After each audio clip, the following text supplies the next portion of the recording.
Good morning mga beshi ko. Today, ipapakita ko sa inyo kung paano i-save natin yung ating mga tomatoes, yung mga overripe para hindi masayang.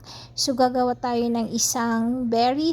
Ito ay isa sa pinakamasarap na sabaw dito sa Amerika dahil ito ay usually makikita talaga natin sa Italian restaurant or any restaurant even sa mga American restaurant.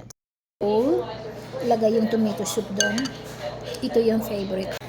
Hi guys, ito yung ating mga malalaking tomatoes at pwede natin ito siyang gawing tomato soup. Yung very natural siya na tomato soup. Dahil nakikita ninyo, overripe na yung ating tomato and we don't wanna waste it. Kaya, ang gagawin natin, i-prepare natin siya. So, meron po tayong chopper. I prepared onions. Nilagay ko dyan at i-chop natin. I use the machine para mas madali. And then, meron po tayong yung sausage na nilutuan kanina. I just had to use the pan. Hindi ko na siya hinugasan. I just drained some of the oil, and then yung ating tomato, nilagyan natin ng herbs, yung honey, yung hamutan, nilagyan din natin dahil masarap yung honey basil na ilagay natin, pangpalasa ko. So we just mix it and we trying to liquidize as much as it is para mas masarap yung ating mixture ng ating tomatoes. Yung consistency yung kailangan makuha. So, buhos natin yung ating mixture. We just need to saute it and then yan, para mas malasa. So, ayan. Medyo na-juice natin yung liquidify na natin yung ating tomato and ating herbs.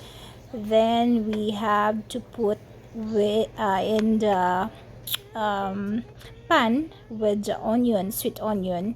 So isusutay lang natin yung ating mixture dahil yan yung pangpasarap. Kailangan magiging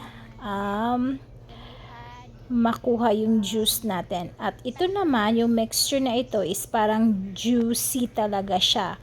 Meron talaga siyang liquidified juice na kailangan natin i-mix para mas malapot, malasa. Ayan. Pagkatapos na medyo nag-boil na siya, we add some salt, pepper. We also put some chicken. Ihahalo natin dahil yun ay ang pampalasa niya.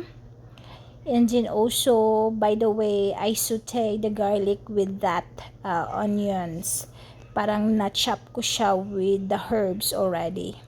So, yung pang-balance, pang-pasarap also. So, makikita ninyo, di ba?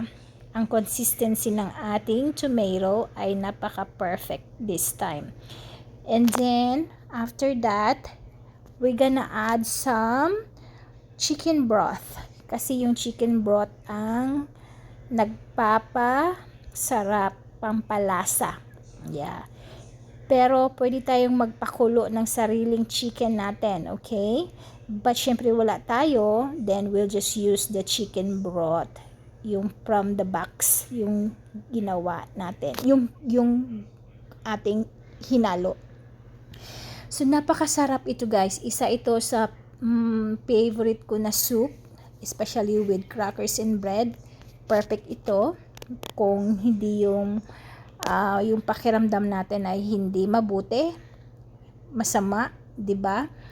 Ito yung masarap na kainin. It is very refreshing. Then, after the chicken broth, I add some fresh milk.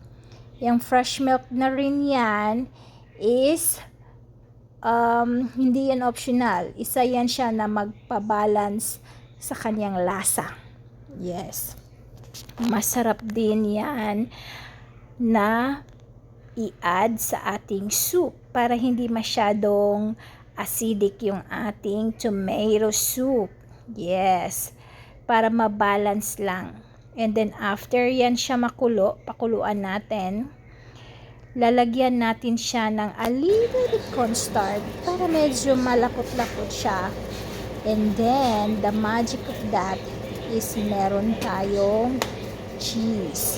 The cheese na gagamitin natin ay yung i-sprinkle natin ay ang parmesan. Okay? And the black pepper is already been added. So, depende sa panglasa natin. Kung gusto natin medyo anghang-anghang, spicy, so it's up to us. So, depende yun sa ating choice of seasoning kung ano yung gusto natin. Tomato soup natin ay talagang pure from our garden. No, hindi pala sa garden ko. Sorry. Pure from my garden pala dun sa asawa, sa neighbor ng asawa ko dun sa Indiana.